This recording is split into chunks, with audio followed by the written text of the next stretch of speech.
কিছুমান ভাল লগা কথা, যোগাত্মক ভাৱৰ ধাৰণা, প্ৰেৰণাদায়ক মটিভেট কৰিব পৰা কিছুমান শব্দইও আমাক জীৱনৰ বহু সময়ত অনুপ্ৰেৰণা যোগায়। জীৱনৰ জটিল সন্ধিক্ষণত নাইবা জীৱনলৈ অহা যিকোনো সমস্যা, দুখৰ সময়ত যদি কাষত কোনোবাজন আপোন মানুহ থাকে তেন্তে আমাৰ সেই সময়খিনি যথেষ্ট পাতল হৈ পৰে।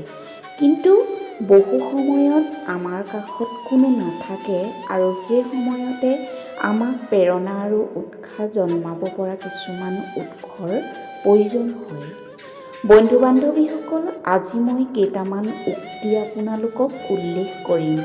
আশা কৰিম আপোনালোকে শুনি ভাল পাব।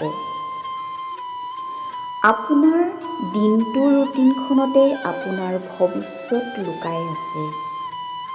জীৱনটো আপুনি বিচৰাৰ দৰে সহজ নহয়, গতিকে এনেকৈয়ে জীয়াই থকাৰ অভ্যাস গঢ়ি লওক। পৰীক্ষা বহীৰ কেইটামান পাতেই মোৰ ভৱিষ্যত নিৰ্ধাৰণ কৰিব নোৱাৰে।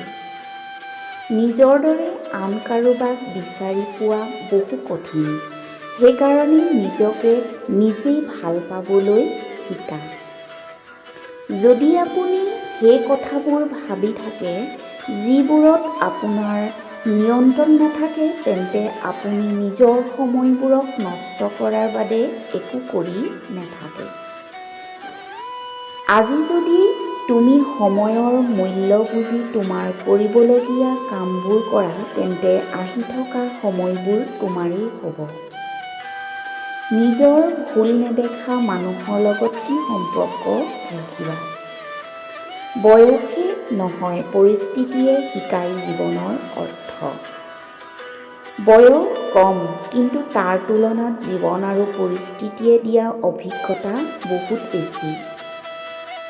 সুখ অনুভৱ কৰিবলৈ কষ্টৰ পৰিৱেশ চিনি পোৱাটো গুৰুত্বপূৰ্ণ। সফলতা পাবলৈ হ'লে ভাল বন্ধুৰ প্ৰয়োজন। তাতোতকৈ বেছি সফলতা পাবলৈ হ'লে ভাল শত্ৰুৰ প্ৰয়োজন। জীৱনৰ পৰা ওলোৱা সহজ, কিন্তু কঠিন হ'ল জীৱনৰ লগত যুদ্ধ কৰি জীয়াই থকা। জীৱনত এনেকুৱা একো বস্তুৱেই নাই যাক পোৱাৰ পাছত তোমাৰ জীৱন পাৰফেক্ট হ'ব।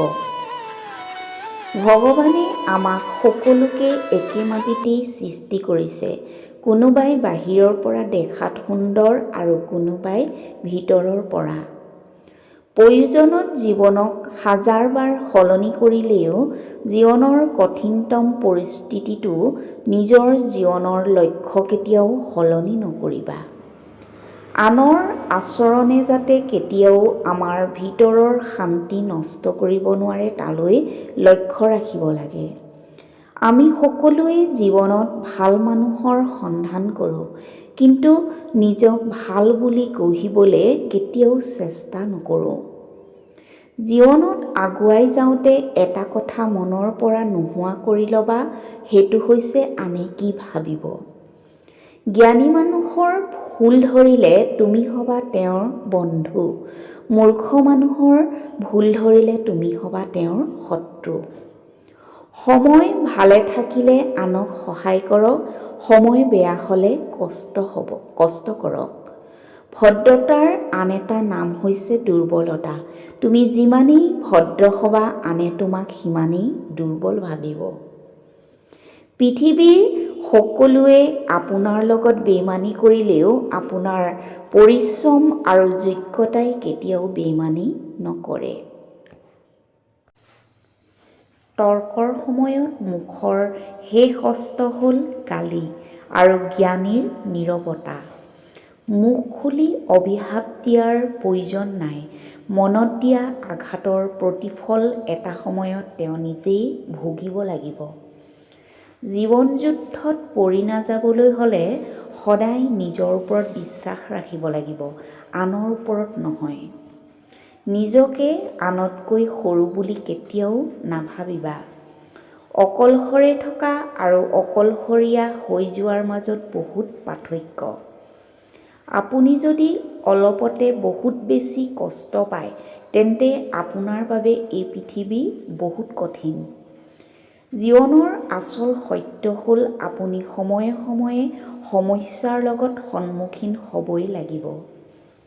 যিসকলে সময়ৰ মূল্য বুজি নাপায় আৰু সময়ৰ সদ্ব্যৱহাৰ নকৰে, সেইসকল মানুহে জীৱনত সদায় পিছ পৰি থাকে।